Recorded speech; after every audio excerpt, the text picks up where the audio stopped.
मैं doctor Gurudatt Sharma, associate professor, department of ABST, government college Kaladera, आज अपने एमकॉम के विद्यार्थियों को प्रबंध अंकेक्षण कार्यक्रम के अंतर्गत प्रबंध अंकेक्षण कार्यक्रम की अवस्थाओं के विषय में चर्चा करेंगे। प्रबंध अंकेक्षण कार्यक्रम की अवस्थाएं, phases of management audit programme. प्रबंध अंकेक्षण कार्यक्रम लागू करने के पहले 3 अवस्थाएं हैं। पहली, प्रबंध अंकेक्षण करने के पूर्व की कार्यवाही। दूसरा, प्रबंध अंकेक्षण के दौरान की कार्यवाही। तीसरा, प्रबंध अंकेक्षण के बाद की कार्यवाही। उपयुक्त तीनों अवस्थाओं का विस्तृत विवरण निम्न प्रकार है। पहला, प्रबंध अंकेक्षण करने की पूर्व की कार्यवाही, activities before starting management audit. प्रबंध अंकेक्षक को प्रबंध अंकेक्षण कार्यक्रम बनाने से पूर्व निम्न कार्य करने होते हैं।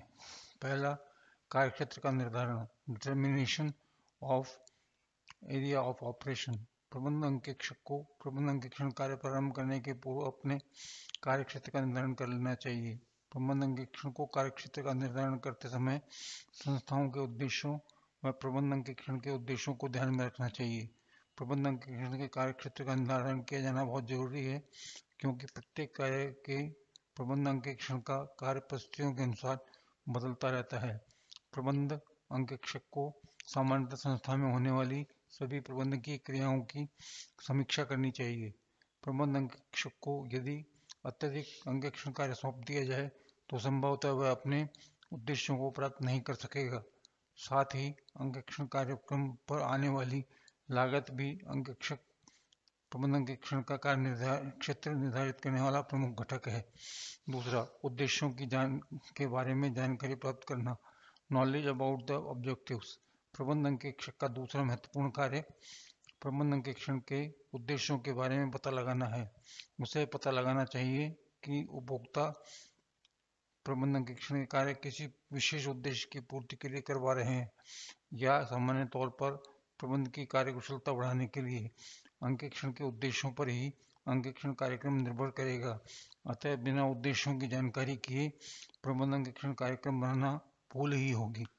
अगर प्रबंध अंकेक्षण किन्हीं विशिष्ट उद्देश्यों की प्राप्ति के लिए करवाया जा रहा है तो प्रबंध अंकेक्षक को कार्यक्रम उस उद्देश्य की प्राप्ति की दिशा में ही केंद्रित करना होगा, वरना वह हर क्षेत्र की सामान्य जांच करेगा। तीसरा, संस्था के विषय में जानकारी प्राप्त करना, नॉलेज अबाउट द कंसर्न। प्रबंध अंकेक्षण जिस संस्था का अंकेक्षण कर रहा है उस संस्था के विषय में विस्तृत जानकारी प्राप्त कर लेनी चाहिए, ताकि अंकेक्षण कार्यक्रम की आसानी से बनाया जा सके, वह अंकेक्षण प्रक्रिया भी सरल हो जाए। प्रबंध अंकेक्षक को संस्था के संबंध में निम्न जानकारी प्राप्त करना चाहिए। पहला, व्यवसाय की प्रकृति, नेचर ऑफ द बिजनेस। प्रबंध अंकेक्षण कार्यक्रम करने के पूर्व प्रबंध अंकेक्षक को संस्था की प्रकृति व व्यवसाय की प्रकृति के विषय में पर्याप्त जानकारी प्राप्त कर लेनी चाहिए। संस्था को प्रकृति का आशय है कि संस्था एकाकी व्यवसाय, साझेदारी, कंपनी या प्रन्यास आदि प्रकृति का है, जबकि व्यवसाय की प्रकृति का आशय यह है कि संस्था किस प्रकार का व्यवसाय करती है, निर्माण कार्य करती है, क्रय विक्रय का कार्य करती है या विनियोग कार्य में संलग्न है। संस्था व व्यवसाय की प्रकृति जान लेने की प्रबंध अंकेक्षण का कार्य सरल हो जाता है। बी, व्यावसायिक नियमावली का ज्ञान, नॉलेज ऑफ बिजनेस मैनुअल। प्रबंध अंकेक्षक को उस व्यवसाय से संबंधित सभी नियमों की जानकारी प्राप्त करनी चाहिए। जैसे किसी प्रबंध अंकेक्षक को किसी कंपनी का प्रबंध अंकेक्षण करना हो तो उसे भारतीय कंपनी अधिनियम 1956 के प्रावधानों की कंपनी द्वारा पारित पार्षद सीमा नियमों व अंतर नियमों का विस्तृत जानकारी होना आवश्यक है। साझेदारी संस्था की दशा में भारतीय साझेदारी अधिनियम 1932 व साझेदारी संलेख का अध्ययन करना चाहिए। सहकारी समिति की दशा में सहकारी अधिनियम के प्रावधानों व समिति द्वारा पारित उपनियमों का अध्ययन करना चाहिए। सी, प्रबंध की व्यवस्था का ज्ञान, मैनेजमेंट सिस्टम। प्रबंध अंकेक्षक को संस्था के संगठनात्मक ढांचे, ऑर्गेनाइजेशनल स्ट्रक्चर का अध्ययन करना चाहिए तथा यह देखना चाहिए कि अधिकारों व दायित्वों का विभाजन किस प्रकार किया गया है, कौन किसके प्रति दायी है, कौन किसको आदेश देगा व कौन किसके निर्देशों का पालन करेगा, अधिकारों का किस सीमा तक विकेंद्रीकरण किया गया है। डी, व्यापारिक पुस्तकों का ज्ञान, बुक्स ऑफ बिजनेस।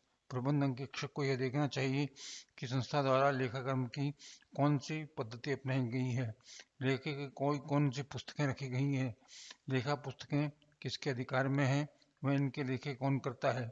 प्रबंध अंकेक्षक को यह भी देखना होगा कि विधान के अनुसार कौन कौन सी पुस्तकें रखना अनिवार्य है, लेखा करने के लिए स्रोत क्या है, लाभ हानि का निर्धारण कैसे होता है।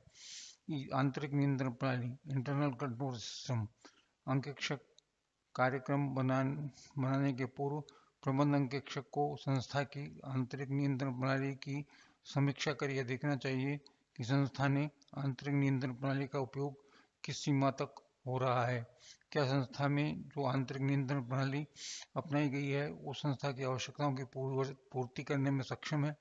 अगर आंतरिक नियंत्रण की व्यवस्था संतोषजनक नहीं है तो प्रबंध अंकेक्षक को यह अपना प्रबंध अंकेक्षण कार्यक्रम विस्तृत तैयार करना होगा, और अगर यह प्रणाली संतोषजनक है तो प्रबंध अंकेक्षक अपना ध्यान कुछ महत्वपूर्ण बिंदुओं पर ही केंद्रित कर सकता है। तकनीकी विशेषताओं का ज्ञान, टेक्निकल कैरेक्टरिस्टिक्स। प्रत्येक व्यवसायिक क्रिया की अपनी तकनीकी विशेषताएं होती हैं। प्रबंध अंकेक्षक को नियोक्ता व संस्था के तकनीकी विभाग से संपर्क कर संस्था की तकनीकी विशेषताओं का पता लगाना चाहिए। प्रबंध अंकेक्षक को अंकेक्षण कार्य के दौरान जिन तकनीकी कठिनाइयों का सामना करना पड़ सकता है उसके बारे में उसे पहले से ही आवश्यक जानकारी प्राप्त कर लेनी चाहिए। इस संबंध में वह तकनीकी विशेषज्ञों से सलाह भी ले सकता है। समझ व स्वीकृति के वातावरण को तैयार करना, creation environmental of an understanding and acceptance. प्रबंध अंकेक्षक अपने कार्य को तब तक सफल नहीं हो सकता जब तक कि उसे प्रबंधों का पूर्ण सहयोग न मिले। सहयोग का आशय केवल मौखिक सहयोग से नहीं वरन ऐसा वातावरण तैयार करने से है जिसमें प्रबंध अंकेक्षक अपना कार्य स्वतंत्रता पूर्वक कर सके और जहां भी आवश्यक हो समझे जाने वाले कंपनी प्रबंध की नीतियों व कार्यक्रमों की स्वतंत्रता पूर्वक आलोचना कर सके। अतः ऐसा वातावरण तैयार किया जाना चाहिए कि प्रबंध अंकेक्षक अपना कार्य स्वतंत्र रूप से बिना रुकावट कर सके। प्रबंध अंकेक्षक के कार्यक्षेत्र को अधिकार प्रत्यर्पण के समय स्पष्ट रूप से परिभाषित कर दिया जाना चाहिए। वह संस्था के प्रत्येक को यह ज्ञात होना चाहिए कि संस्था में प्रबंध अंकेक्षण योजना लागू है ताकि सभी लोग प्रबंध अंकेक्षक को उसके कार्य में आवश्यक सहयोग दे सकें। प्रबंधक अंकेक्षण की अवधि का निश्चित करना, determination of period of management audit. किसी संस्था का प्रबंध अंकेक्षण समांतरों में होगा या निरंतर ही चलता रहेगा तथा इस कार्य में कितना समय लगेगा इत्यादि का निर्धारण भी अंकेक्षण कार्यक्रम तैयार करने से पूर्व ही किया जाना चाहिए। प्रबंध अंकेक्षण की अवधि का निर्धारण संस्था का आकार, संस्था का व्यवसाय, अंकेक्षण का कार्यक्षेत्र तथा अंकेक्षण कार्य के उपलब्ध साधनों पर निर्भर करेगा। वित्तीय व वैधानिक अंकेक्षण एक निश्चित अवधि से होता है, इसका कार्यक्रम से प्राय निश्चित होता है, परंतु प्रतिबंध अंकेक्षण के साथ ऐसा नहीं है। अगर वह इसका प्रबंध अंकेक्षण किया जाना है परिवर्तनशील है या साधन जिसका वह उपयोग किया जा रहा है मूल्यांकन है तो प्रबंध अंकेक्षण की अवधि अधिक होगी। प्रबंधकीय अंकेक्षण की अवधि इतनी अधिक निश्चित नहीं की जानी चाहिए कि बेकार के कार्य का दोहराव हो व शंकाएं बढ़ें। अधिकांश क्रियाओं के संबंध में प्रबंधकीय अंकेक्षण की अवधि 18 से 20 माह निर्धारित की जाती है, पर परिस्थितियों के अनुसार इस अवधि में को घटाया बढ़ाया जा सकता है। अगर कोई क्रिया ऐसी है जिसमें प्रयुक्त होने वाले साधन निरंतर बदलते रहते हैं या साधनों का प्रयोग उच्च दर से होता है तो ऐसी स्थिति में नियमित प्रबंध अंकेक्षण की व्यवस्था होनी चाहिए। कुछ कंपनियां तो पूर्णकालिक प्रबंध अंकेक्षकों की नियुक्ति करती है, वह प्रबंध अंकेक्षण का कार्य पर्याप्त धनराशि व्यय करती है। अन्य संस्थाओं में अपनी स्थिति के अनुसार प्रबंध अंकेक्षण की अवधि अपना सकती हैं। नियोक्ता को स्पष्ट निर्देश, इंस्ट्रक्शन टू द एम्प्लॉयर। व्यावसायिक संस्था के बारे में संपूर्ण जानकारी प्राप्त करने, अंकेक्षण के उद्देश्यों व कार्यक्षेत्र का निर्धारण करने के पश्चात प्रबंध अंकेक्षक को चाहिए कि वह नियोक्ता व प्रबंधकों को प्रबंध कार्य के संबंध में आवश्यक निर्देश दे। ये निर्देश कौन से होंगे, यह संस्था के स्वभाव, आकार, संगठनात्मक ढांचे व अंकेक्षण के कार्य क्षेत्र पर निर्भर करता है। सामान्यतः उसे निम्न निर्देश देने चाहिए।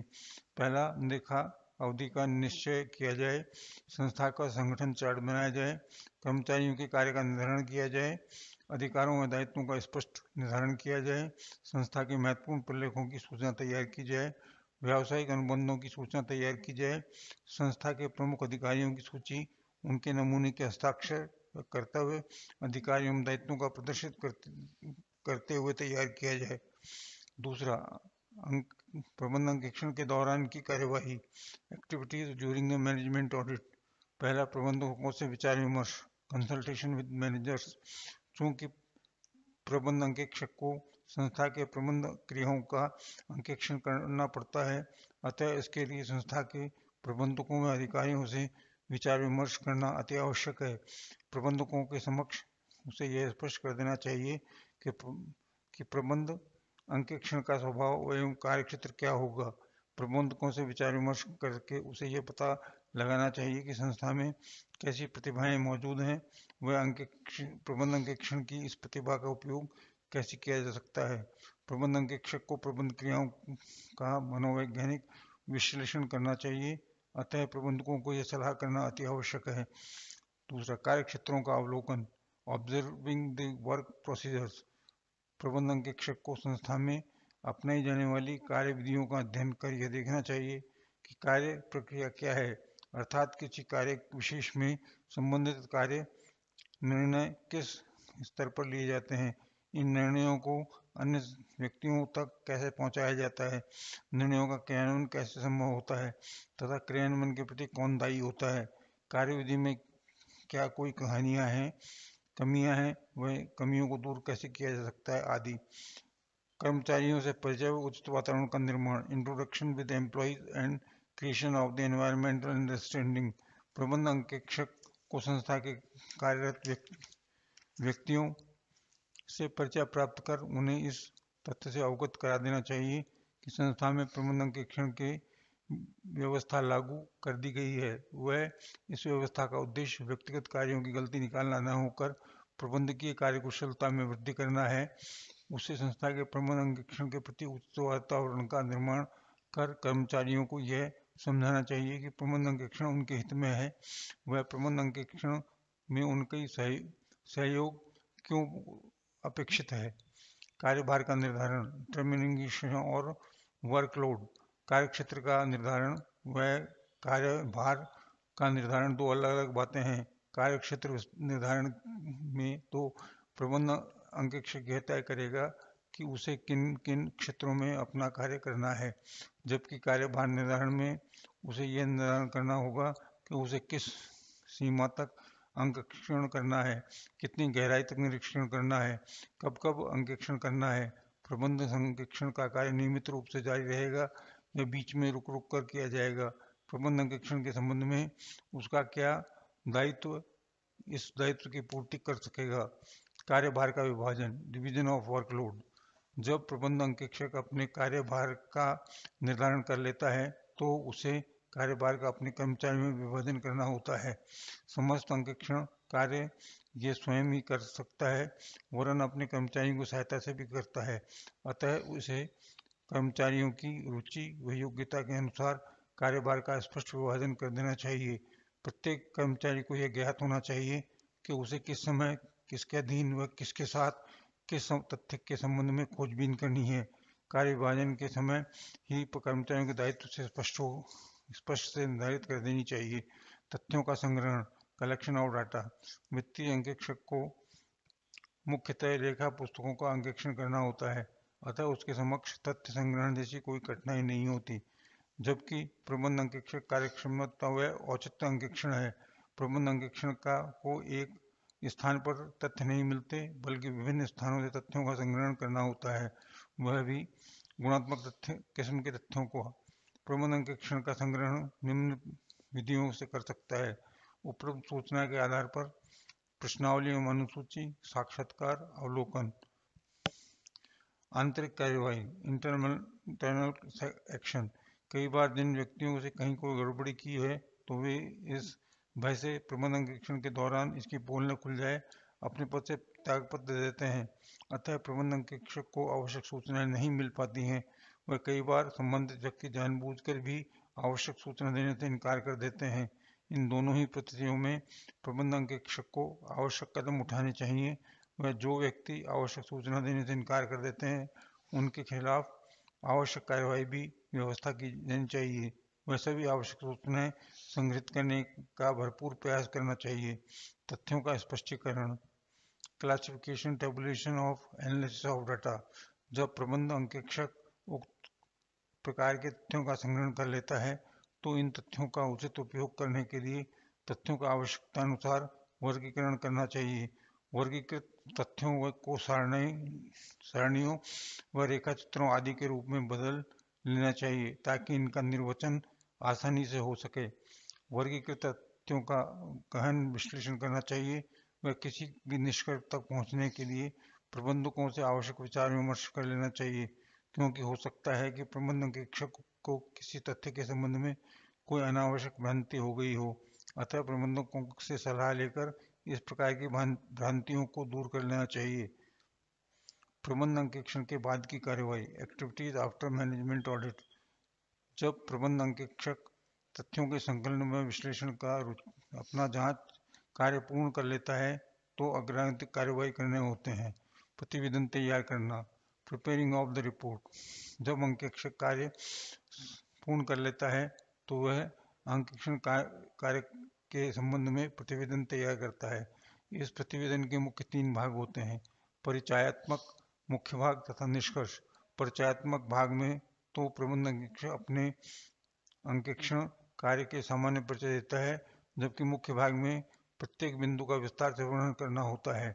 निष्कर्ष में प्रबंध अंकेक्षक अपने जांच कार्य के आधार पर संस्था के कार्य संचालन के संबंध में अंतिम मत व्यक्त करता है कि संस्था ठीक ढंग से कार्य कर रही है या नहीं। अगर संस्था के कार्य संचालन में कोई कमी नजर आए तो उससे कमी को दूर करने के लिए उसे सुझाव भी देने चाहिए। प्रबंधकों से विचार विमर्श करना, कंसल्टेशन विद मैनेजर्स।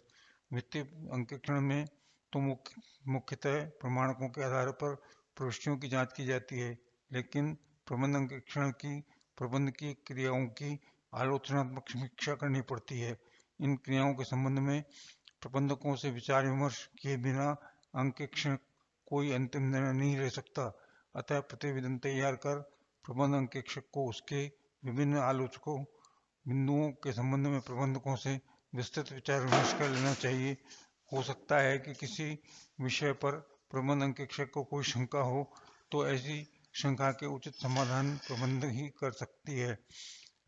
उच्च प्रबंधकों से संपर्क, कंसल्टेशन विद हायर मैनेजमेंट।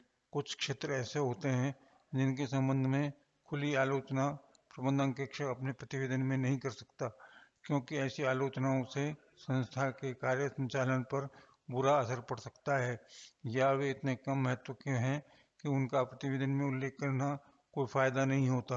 अतः प्रबंध अंकेक्षक को अपनी भावनाओं से उच्च प्रबंधक को अवगत करा देना चाहिए। वह ऐसी कमियों का उच्च प्रबंधक को मौखिक रूप से अवगत कराना चाहिए। प्रतिवेदन को पुनः समीक्षा करना, re examination of the report. प्रबंधकों व उच्च प्रबंधकों से विचार विमर्श के बाद प्रबंध अंकेक्षक को अंकेक्षण प्रतिवेदन को पुनः समीक्षा करनी चाहिए।